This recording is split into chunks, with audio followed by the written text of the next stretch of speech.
right, now you got a list. I mean, a laundry list of people that you impersonated. Was there ever a time, where somebody got angry with you, for impersonating them and confronted you or something like that? No, nobody ever really confronted me, but I remember when I did Best Damn Sports Show, and Mike Tyson was a guest, and I didn't want to do it because this was Crazy Mike. This ain't the new Feng Shui Mike. So my man Michael Irvin, who's one of the biggest sweethearts in the world, man. That dude got such a good heart. He's such a good dude, nothing but love, and he showed me so much love. But Mike kept egging me on that day to do Mike in front of Mike, and I kept trying to tell Mike Irvin, "Hey, shut the fuck up." This nigga eats kids, or he threatens to. So Mike just kept, putting the spotlight on me, and finally I did it. And Mike kind of received it, but he kind of didn't. It was that weird moment where it was like he felt like he was next to a lion that was unchained. So, I wanted to choose my steps wisely, because I didn't want him to react the wrong way. Was there a time with DMX you met him? He had a problem with it? Yeah, Jay-Z was doing a concert at the Staples Center, and I remember around that time I had produced my first comedy album. And I went over to the Staples Center because actually Method Man and Redman was a guest on Mad TV that week. So they were also performing on the bill with them. And so they invited me to come with them to hang out. So, everybody's backstage. Busta Rhymes, Snoop, Meth, Red. And I got a chance to see DMX. And I told him about the CD. I did crank calls. I did his voice. So he was, long story short, was like, "Yo, dog, let me holler at you. I heard some things about my CD, about my voice." And so we all went into the locker room where there was really only one way in and one way out. So it's just me and him at first, and about 50 niggas came in there afterwards and surrounded us in a circle and slammed the door. So X was like, I was trying to get him to promote the CD like I was getting everybody else, holding it up, saying, "Yo, Aries Spears is the guy, support him."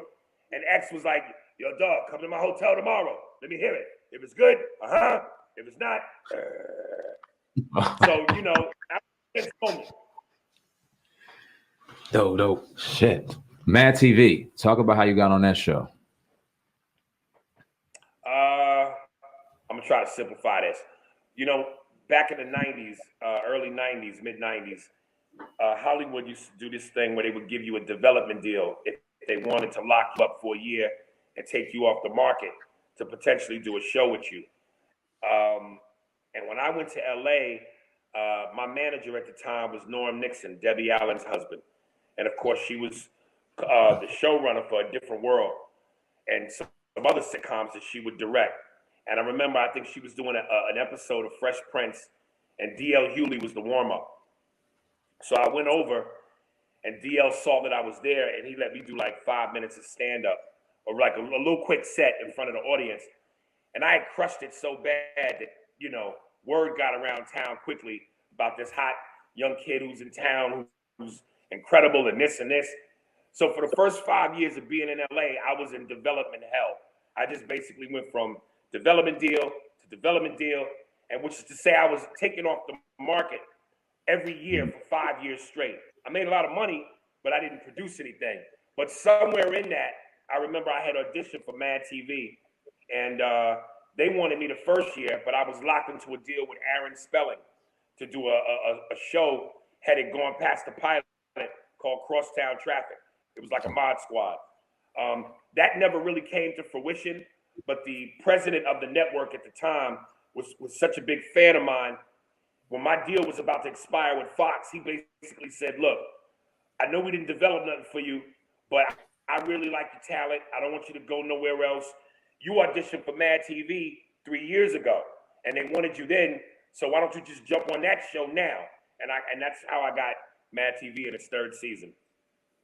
Fox and other networks were real prominent in broadcasting good black television. Now, Mad TV was a good mix of every ethnicity, but for the most part, I know the stars I watched was black. And then you look at Martin, and you look at Fresh Prince and Family Matters, and you just run through networks, and it was nothing but black broadcasting. What do you think happened to that? I mean, it's a small resurgence coming back now, but we had a real empty gap at one point, and it doesn't seem like it's ever been the same.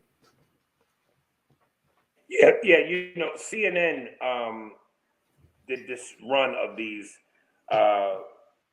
eras of you know, 60s, the 70s, the 80s, the 90s, the 2000s. And, you know, with each segment, they talked about everything from what was going on at that time politically, musically, and in television. And I remember when they covered that era of the 90s. And I remember, I can't remember her name, but one African American, one black chick was basically saying how at a certain point in time, Fox, WB, UPN, they all took as much as they could in terms of utilizing black talent to help grow their networks. And then once those shows reached a certain level, or those networks reached a certain level where they didn't really need those black shows anymore, as soon as they dipped in the ratings, they got rid of us, which is kind of how it's always been historically for us. Mm. Now, I'm pretty sure this is true, but I'm going to get your confirmation on it. Did you get like a role when you were younger, or maybe like in the 90s on Malcolm X, like a part-time role? And if you did, how was that whole experience? Extra. Extra? No, that was just an extra. Okay, so it's not really too much to, you know, what'd you do? Just fill in for one scene or something? You just filled in for like a scene or something? I don't even